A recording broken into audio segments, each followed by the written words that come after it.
Hi guys, so welcome to today's session. So today's session is all about Linux fundamentals. So let me share my screen.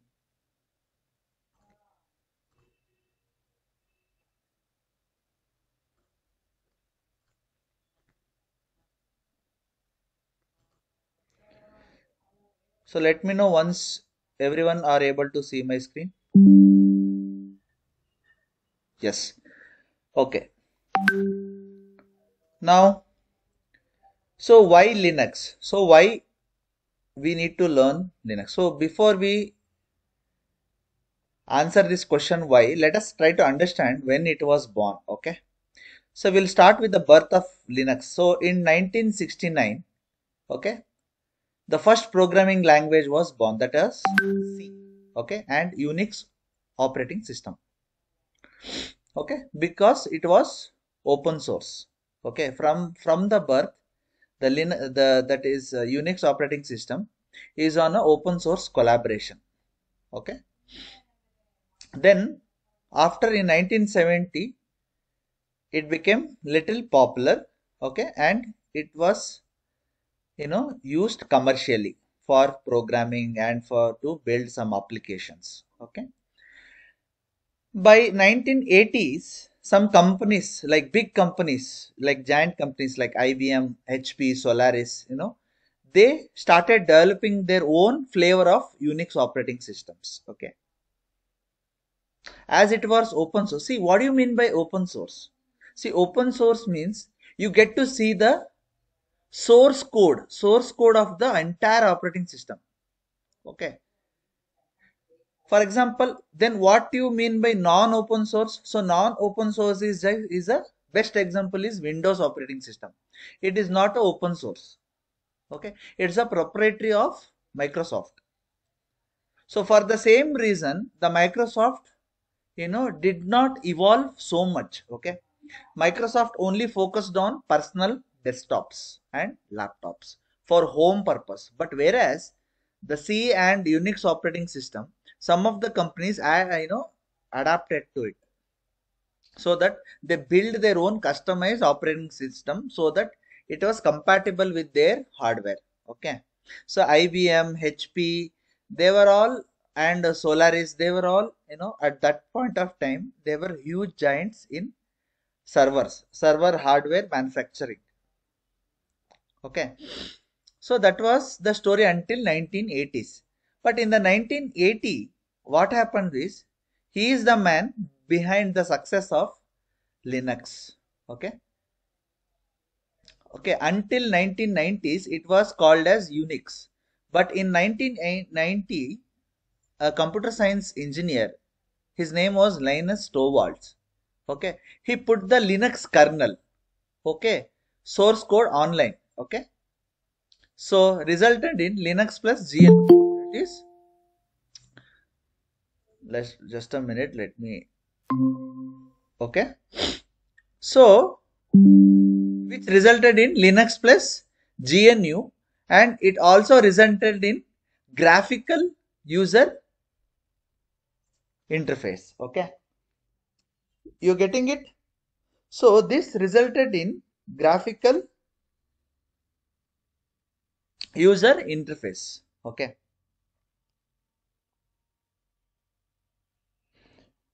Okay, it means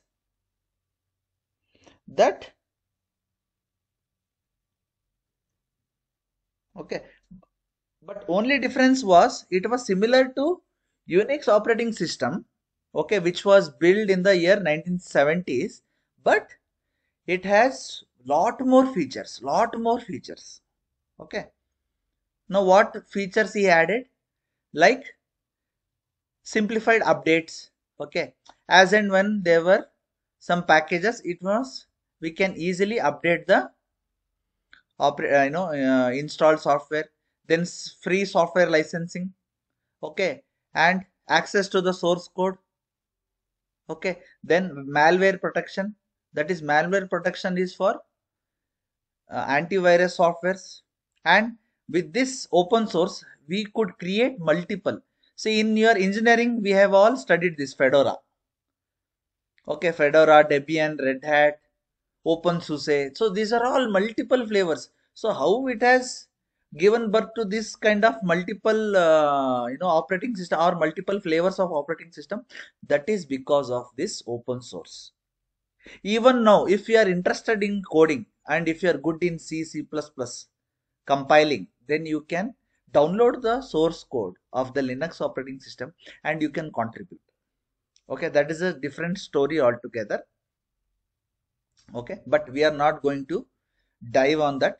Okay, but we are going to just use this powerful operating system or powerful kernel to get the jobs done easily. Okay. Okay. Now, why we use Linux? Because it is low cost, stable, very stable. Okay. And these servers do not get, okay.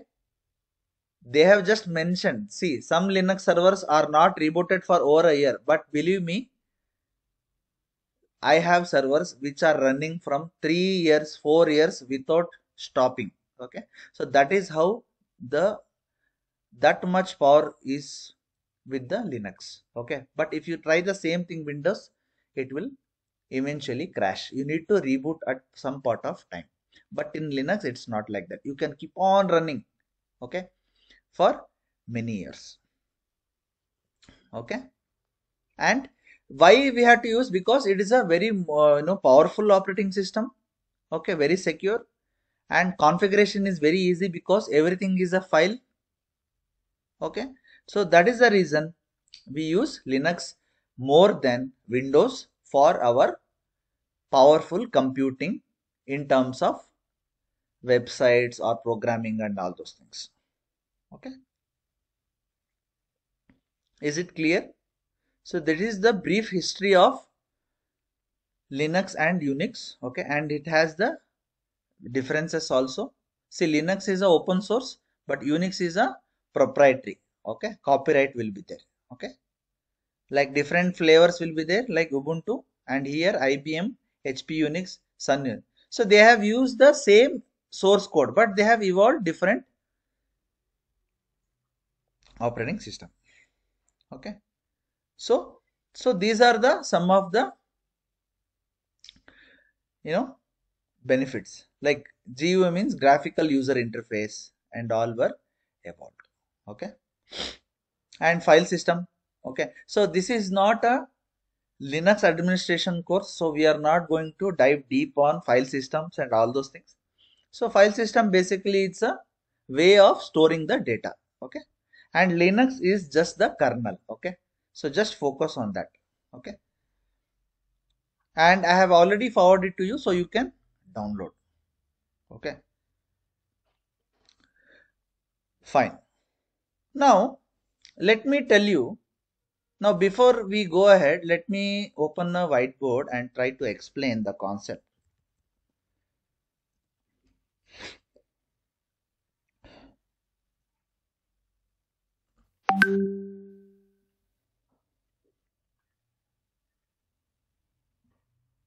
Okay, now this is a computer. Okay, now this understands only sequence of zeros and ones. Okay, like this. Okay,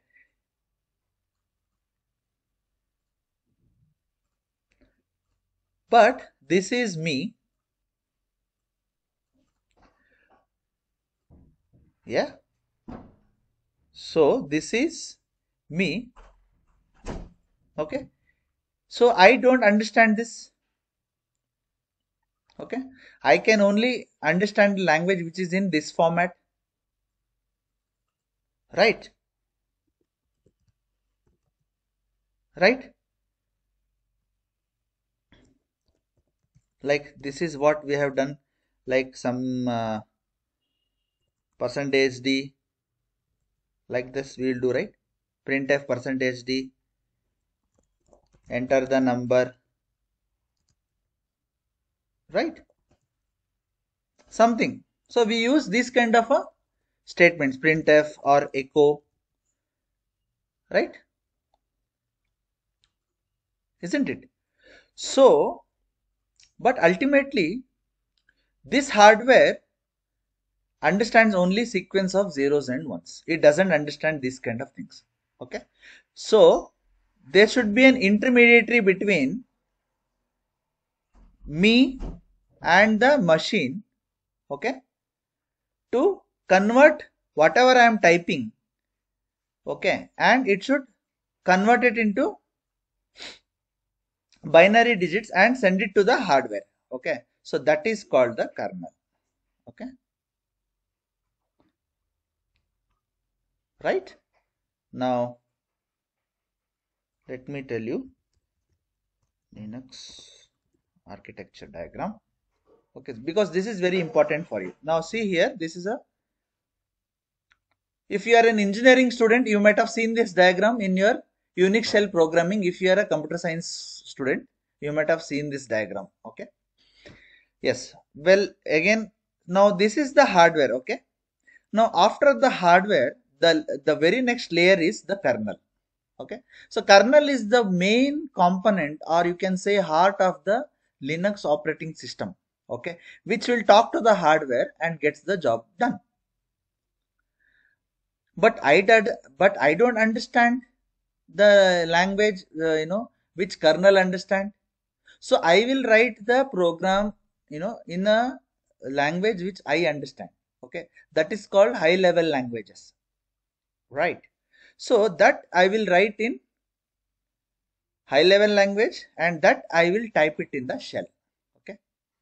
Okay, so that is called a shell, okay.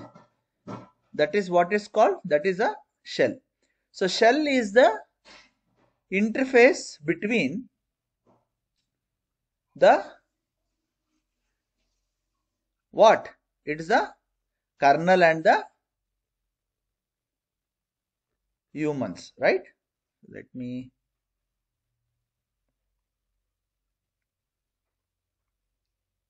see. Kernel is a one of the core section of an operating system. So what will happen?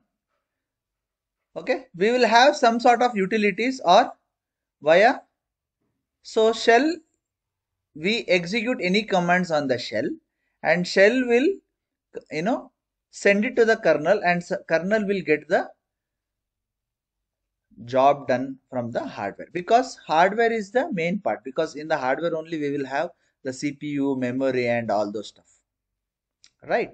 So that is where, okay, see, shell, it is an interface among the kernel and the user, right?